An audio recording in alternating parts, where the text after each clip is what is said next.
अस्सलाम वालेकुम व्यूअर्स, मैं हूं आपका होस्ट ज़हीर अब्बास। आप देख रहे हैं मेरा YouTube channel Learning Study Centre IUB. आज जो हम आपके लिए लेके आए हैं प्रैक्टिकल, उसका नाम है डाइलेक्ट्रिक कांस्टेंट। वो हम मीडियम एंड विदाउट मीडियम हम आपको परफॉर्म करवाएंगे। मीडियम में हम तारपिनॉल यूज़ करेंगे और विदाउट मीडियम में हम इसको ड्राई यूज़ करेंगे। जी, तो सबसे पहले हम जो है अपने ऑपरेटर्स का इंट्रोडक्शन कराएंगे। इंट्रोडक्शन में हम आपको बताएंगे कि रेजिस्टेंस बॉक्स में आपके पास कैसे आपने कनेक्ट करना है, आपके पास ऑडियो जनरेटर जो है उसे कैसे कनेक्ट करना है, कैपेसिटर है, आपके पास ऑसिलोस्कोप है। तो ऑसिलोस्कोप से पहले सबसे पहले आपने ऑसिलोस्कोप की जो वेव है उसको सेट कर लेना है। इसमें आपने क्या करना है, चैनल 1, अगर आप चैनल 1 यूज़ कर रहे हैं तो आपके पास यहाँ पे भी चैनल 1 हो, ठीक है, और आपके पास ये जो बटन हैं ये सारे आपके पास बाहर हो, ठीक है। इसके बाद ये आपने उसी अपनी क्या करनी है, वेव सेट कर लेनी है, ठीक है। आपकी पोजीशन जो है वेव की वो यहाँ से आपके पास ऊपर नीचे होती है, और अगर आपने कम ज़्यादा करनी है तो ये आपके पास इस तरह आपके पास आगे पीछे आपके पास सेट होती है। अगर आपने फोकस पॉइंट को सेट करना है तो फोकस पॉइंट आपका यहाँ पे फोकस पॉइंट होता है, इसको आपने फोकस पॉइंट से आपने सेट कर लेनी है अपनी वेव को। तो आगे चलते हैं। ये हमारे पास कैपेसिटर है, ठीक है। ये हमारे पास 100 पिकोफैरेड का कैपेसिटर है, ये हमारे पास 1000 का है, ये हमारे पास आपके पास 1000 का है, ये 10,000 का, ठीक है। ये हमारे पास नाउन कैपेसिटर है, ठीक है। और इसी तरह हमारे पास ये आ जाता है गैंग कैपेसिटर, ठीक है, जो कि अननाउन होता है, जिसकी वैल्यू हमने क्या करनी है, फाइंड करनी है। इसमें वैल्यू ये होता है कि इसकी प्लेट्स जो हैं एक दूसरे के ऊपर ओवरलैप हों। अगर आपके पास प्लेट्स ओवरलैप नहीं होंगी तो ये वैल्यू आपके पास करेक्ट नहीं देगा। इसमें हम 2 रेजिस्टेंस बॉक्स इस्तेमाल करते हैं, ठीक है। ये आपके पास 2 रेजिस्टेंस बॉक्स हैं, इनमें आप किसी को भी आप R1 और R2 कंसीडर कर सकते हैं। ये हमारे पास C1 है और ये हमारे पास C2 है। और इसमें जो ऑडियो सिग्नल जनरेटर है, इसकी जो आपने वैल्यू लिखनी है फ्रीक्वेंसी की, वो आपके पास 50 से 70 के दरमियान हो, 50 से 17 के दरमियान हो। तो सबसे पहले हम इसकी डायग्राम बनाएंगे, डायग्राम से फिर हम इसके कनेक्शन को हम सेटअप करेंगे, फिर हम इसकी वैल्यूज़ लेंगे कि हमारे पास वैल्यूज़ क्या आती हैं। चलें आए जी, आप डायग्राम बनाते हैं। डायग्राम में आपने पढ़ा होगा वेस्टर्न ब्रिज में 4 रेजिस्टेंस होती हैं। इसमें भी इसी तरह आपके पास 4 रेजिस्टेंस बनाएंगे।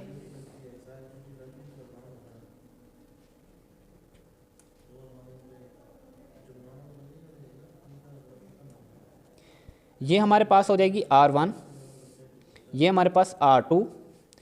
इस रेजिस्टेंस R3 और R4 की जगह पे हम C1 और C2 कनेक्ट कर देंगे, ठीक है जी। सबसे पहले हमने क्या करना है, R1 और R2 को कनेक्ट करना है। ये हमने R1, ये रेजिस्टेंस बॉक्स हमारे पास R1 है, ये हमारे पास R2 है। R1 और R2 को हमने एक कनेक्टिंग वायर के साथ कनेक्ट कर दिया, ठीक है जी। इसके बाद आगे चलेंगे जी, हमारे पास R2 को आपने C1 से कनेक्ट करना है जी, R2 को C1 से कनेक्ट करना है। ये हमारे पास R2 है, यहाँ से इसको कनेक्ट कर देंगे ये इस C1 से, ठीक है। ये इस वायर के साथ हमने इसको कनेक्ट कर दिया C1 के साथ। आगे चलेंगे जी, हमारे पास C1 को हमने क्या करना है, C2 के साथ कनेक्ट करना है, ठीक है जी।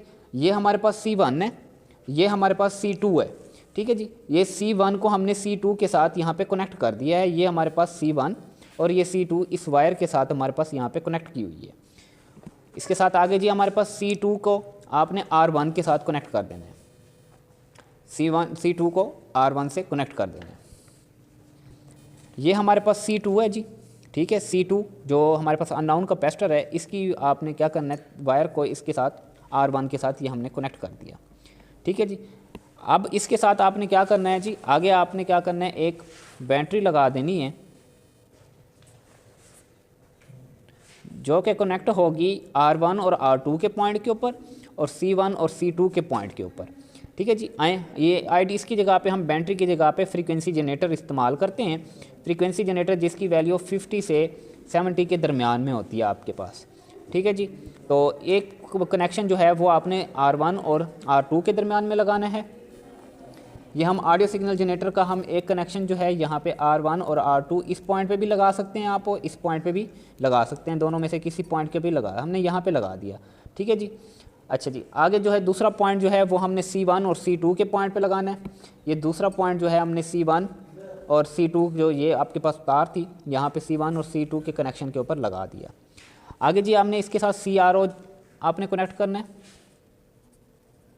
CRO का एक पॉइंट आपने R2 और C1 के साथ कनेक्ट करना है और दूसरा पॉइंट R1 और C2 के साथ कनेक्ट करना है। ठीक है जी, ये एक पॉइंट जो है हम यहाँ पे कनेक्ट कर देते हैं।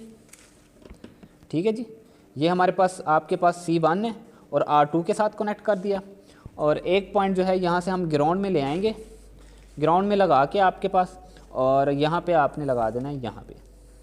ठीक है जी,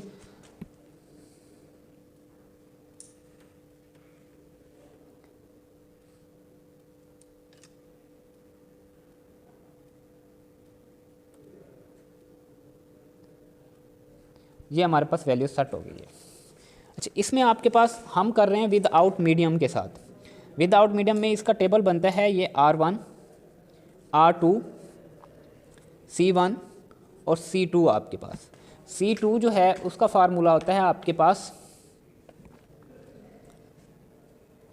R1 over R2 multiply by C1। आपके पास ये आपके पास C2 का फार्मूला है। R1 जो है वो हमारे पास कांस्टेंट रहेगी।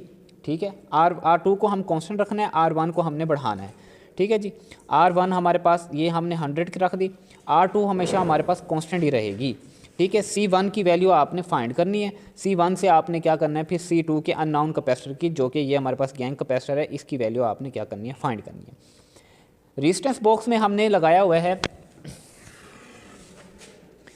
रेजिस्टेंस बॉक्स हमारे पास ये रेजिस्टेंस बॉक्स होता है इस टाइप का। अगर हम इसकी ये की निकाल देंगे तो ये हमारे पास ये 100 की और ये 200 की 300 की रेजिस्टेंस हो जाएगी। अगर ये की हम यहाँ पे लगा देंगे तो हमारे पास फिर 200 की हो जाएगी। अगर ये हम दो निकाल लें तो फिर ये 100, 200 और 200, मतलब 3 आपके पास होल्स बन गए हैं आपके पास। यहाँ पे देखें तो ये आपके पास 100 की, ये 200 की, ये 300 की, तो 500 हो जाएगा। सेम इसी तरह हमारे पास जो है ये रेजिस्टेंस बॉक्स हैं लगे हुए हैं, जिनकी वैल्यू जो है हमने क्या करनी है, अब फाइंड करनी है। अब यहाँ पे रेजिस्टेंस बॉक्स की हमने क्या करनी है, एक 100 की निकाली हुई है, यहाँ से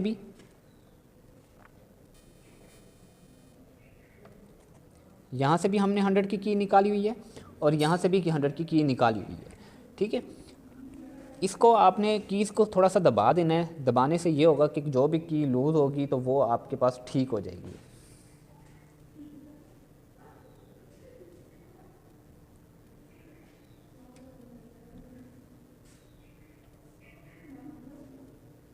ठीक है, अब इसमें होता ये है कि जब आप क्या करते हैं, इस कैपेसिटर की वैल्यू को बढ़ाते हैं, इस कैपेसिटर की वैल्यू को बढ़ाते हैं तो ये वेव जो है आपके पास, ये वेव जो है आपके पास क्या होनी चाहिए, कम होनी चाहिए। चलिए चेक करते हैं हमारे पास। ये देखिए हमने कैपेसिटर की वैल्यू को बढ़ाया, हमारे पास वेव क्या हो गई, कम हो गई आपके पास। स्टॉप कर जी। तो हमने पहले जो है अपना वैल्यूज़ जो ली थी वो विद आउट मीडियम, मतलब आपने एयर में ली थी। अब हम क्या करेंगे, विद मीडियम में लेंगे। विद मीडियम में क्या करते हैं, हम इस कैपेसिटर में आपके पास तार पिन का ऑयल डाल देते हैं। हमेशा आपके पास जो मीडियम की वैल्यू होगी वो आपके पास जो एयर में होगी उसी वैल्यू से ज़्यादा होगी आपके पास। स्टार्ट करते हैं हम। ये तार पिन का ऑयल आपने इसको पूरी तरह क्या कर देना है, फिलअप कर देना है।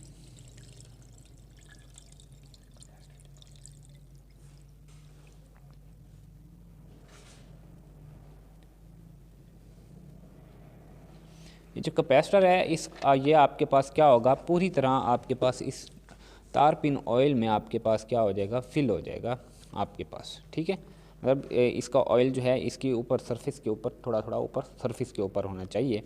तो इसमें अब हम क्या करेंगे, अपनी वैल्यूज़ फाइंड आउट करेंगे। ठीक है, अब हम इसमें देखेंगे कि हमारे पास विद मीडियम और विद आउट मीडियम में आपके पास वैल्यूज़ क्या देता है। विद मीडियम में देखते हैं कि हमारे पास वैल्यूज़ क्या देता है आपके पास। ठीक है, स्टार्ट में वही करना है कि आपने R1 जो है 100, 200, 300, 400, 500 रखना है, और R2 जो है उसको आपने कांस्टेंट 100, 100, 100 और 100 और 100 रखना है। ठीक है, C1 आपने फाइंड करना है। C1 के साथ आपने फिर जब फाइंड कर लेंगे तो फिर C2 फाइंड करेंगे आप। ठीक है, नाउ हम आप क्या करते हैं, C1 की वैल्यू फाइंड करते हैं। ठीक है जी,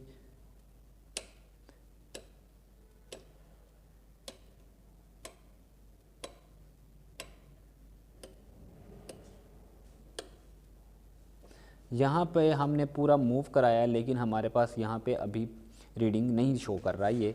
तो हम क्या करेंगे, इसकी कैपेसिटर की वैल्यू क्या करेंगे, बढ़ाएंगे। कैपेसिटर की वैल्यू बढ़ा देंगे। तो इसको वापस ले आएंगे, इस स्विच को आपने वापस 0 पे ले आना है। यहाँ पे आपने एक वैल्यूज़ बढ़ा देनी है, ठीक है। बढ़ाएंगे, अब यहाँ से हम अपनी रीडिंग लेंगे। इस पॉइंट के ऊपर आपके पास देखें शार्प दे रहा है बिल्कुल लाइन, ठीक है। यहाँ से आगे करेंगे तो आपके पास ये वेव बढ़ रही है आपके पास, ठीक है। इस पॉइंट के ऊपर 3 आपके पास, 3 के ऊपर आपके पास स्ट्रेट लाइन दे रहा है। पीछे करेंगे तो बढ़ रही है, आगे करेंगे तो बढ़ रही है। तो 3 पॉइंट आपके पास ये हो गया। तो 3 को आपने 100 से मल्टीप्लाई करना है, 300 हो जाएगा, और इधर से 1000 है, दोनों को ऐड करेंगे तो आपके पास 1300 हो जाएगा, ठीक है जी। आपके पास 1300 हो जाएगा। देखें कि हमारे पास यहाँ पे C1 की आपके पास वैल्यू विद मीडियम में 1300 आ रही है, जबकि विद आउट मीडियम में 800 आ रही थी। तो हमेशा आपके पास मीडियम में आपके पास वैल्यूज़ ज़्यादा देगा, और विद आउट मीडियम जैसे एयर में करते हैं तो उसमें वैल्यूज़ कम देगा। इसी तरह फिर हम 200 पे आप देखेंगे, 200 पे रेजिस्टेंस की आपके पास निकालेंगे, उसके ऊपर C1 की वैल्यू फाइंड करेंगे, ठीक है। सबसे पहले आपने इसको वापस ले आना है स्विच को, ठीक है। इसको 1 पे रहने दें बेशक। यहाँ से की निकालेंगे, की आपने यहाँ से 200 की लगा दी, ठीक है जी। 200 की लगाएंगे। अब हम स्टार्ट करेंगे अपना दोबारा। ये वेव कम हो रही है आपके पास,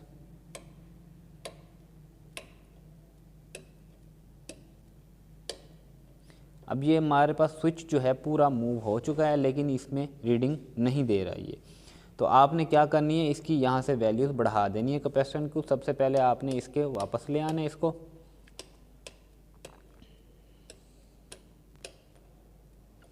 इस स्विच को वापस ले आएंगे, इसकी वैल्यू कैपेसिटर की वैल्यू बढ़ा देंगे। हम अब 2 पे ले गए, ठीक है। अब इसे दोबारा मूव कराएंगे,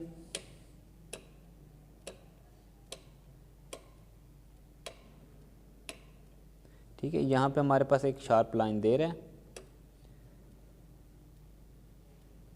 इससे आगे जाएंगे तो ये लाइन बढ़ जाती है, ठीक है। वेव की आपके पास शार्प है, आपके पास 8 के ऊपर आपके पास स्ट्रेट लाइन दे रहा है। तो 800 से मल्टीप्लाई होगा 800, और 2 इधर 1000 से मल्टीप्लाई होगा 2000, ठीक है। 2000 प्लस 800 तो 2800 आपके पास इसकी वैल्यू आ जाएगी, ठीक है।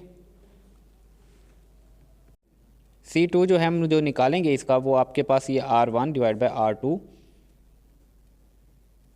मल्टीप्लाई बाय आपके पास C1 1300 आपके पास। ये 100 से 100 कैंसिल हो जाएगा, तो 1300 इसकी वैल्यू आ जाएगी। इसी तरह 2800 का करेंगे तो आपके पास ये आपके पास 200 डिवाइड बाई 100 मल्टीप्लाई बाय आपके पास 2800, ठीक है जी। ये आपके पास ये 2 से कैंसिल हो जाएगा, 2 आ जाएगा, इससे मल्टीप्लाई करेंगे तो 2 8 16 1 4 56 आपके पास 100 आ जाएगा।